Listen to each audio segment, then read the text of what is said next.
Hi friends, welcome back to my channel. కోడిగుడ్డుతో different స్టైల్లో కూర ఎలా చేసుకోవాలో చూసుకుందాం. దీన్ని కోడిగుడ్డు ఉక్కురి కర్రీ అంటారు. ముందుగా స్టవ్ ఆన్ చేసుకుని ఒక గిన్నె పెట్టుకుని దీనిలో ఒక 3 టేబుల్ స్పూన్ వరకు ఆయిల్ వేసుకోవాలి.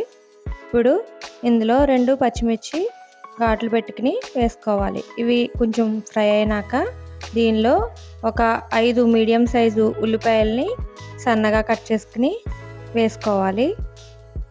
దీనికి ఆనియన్స్ ఎక్కువే పడుతుందండి. ఈ ఆనియన్స్ని బాగా ఫ్రై చేసుకోవాలి.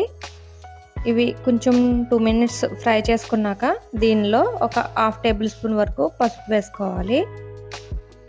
పసుపు వేసుకున్నాక దీన్ని బాగా కలిపి ముక్కలు బాగా ఫ్రై అయ్యేదాకా మనకి ట్రాన్స్పరెంట్గా అయ్యే వరకు బాగా ఫ్రై చేసుకోవాలి.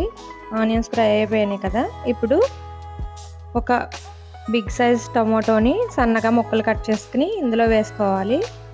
వీటిని ఒక 5 మినిట్స్ పాటు బాగా ఫ్రై అయ్యేదాకా ఫ్రై చేసుకోవాలి. ఇప్పుడు దీనిలో ఒక టేబుల్ స్పూన్ వరకు అల్లం వెల్లుల్లి పేస్ట్ వేసుకోవాలి. ఈ అల్లం వెల్లుల్లి పేస్ట్ పచ్చివాసన పోయేంత వరకు బాగా ఫ్రై చేసుకోవాలి.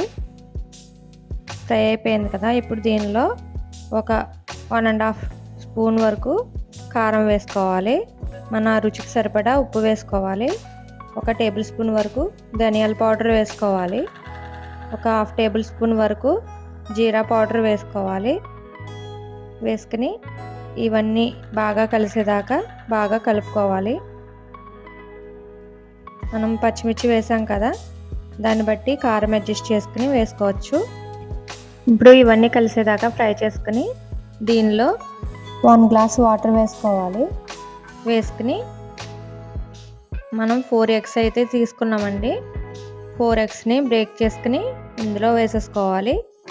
ఒక్కొక్కటి ఒక ప్లేస్లో వేసుకోవాలి. ఒక కోడిగుడ్డుకి ఇంకో కోడిగుడ్డు తగలకుండా. మనకి కోడిగుడ్డు కర్రీ చాలామందికి ఇష్టం ఉండదు కదండి. ఎందుకంటే కోడిగుడ్డు తినడానికి చప్పగా ఉంటుందని మనం ఇలా వండుకున్నట్లయితే ఈ గుడ్డు సొన లోపలికి ఈ మసాలాలు అవి వెళ్ళి బాగా ఉడికి మనకి గుడ్డు కర్రీ చాలా టేస్టీగా ఉంటుంది.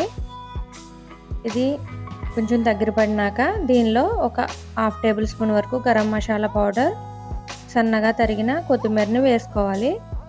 వేసుకుని మనం ఇలాగ సైడ్ ఎడ్జెస్ అంపడా మెల్లగా కలుపుకోవాలి.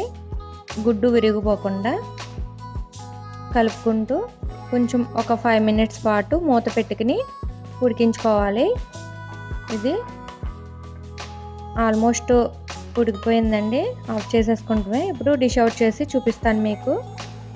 ఇలాగా ఈ కూరని ఒక బౌల్లోకి తీసేసుకోవాలి. ఈ కూర చాలా అంటే చాలా టేస్టీగా ఉంటుందండి. మీరు కూడా ఒకసారి ఎగ్ కర్రీ రెగ్యులర్గా చేసుకునేలాగా కాకుండా ఇలా ఒకసారి ట్రై చేయండి. చాలా బాగా నచ్చుతుంది మీకు. డిఫరెంట్గా ఉంటుంది, మనకి స్పైసీగా బాగుంటుంది.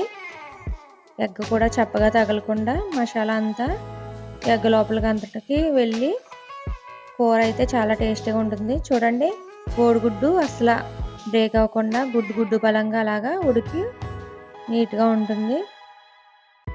గుడ్డు తినని వాళ్ళు కూడా ఈ కూర చేసి పెట్టారంటే మాట్లాడకుండా తినేస్తారు, అంత బాగుంటుంది. మీరు కూడా ట్రై చేయండి. ఈ కూర అన్నంలోకి కానీ చపాతీలోకి కానీ పుల్కాలు రోటీస్ వేటిలోకైనా చాలా చాలా టేస్టీగా చాలా బాగుంటుందండి. మీరు కూడా ట్రై చేసి మీకు ఎలా కుదిరిందో నాకు కామెంట్ చేయండి. మీకు ఈ వీడియో ఎలా అనిపించిందో కామెంట్ చేయండి.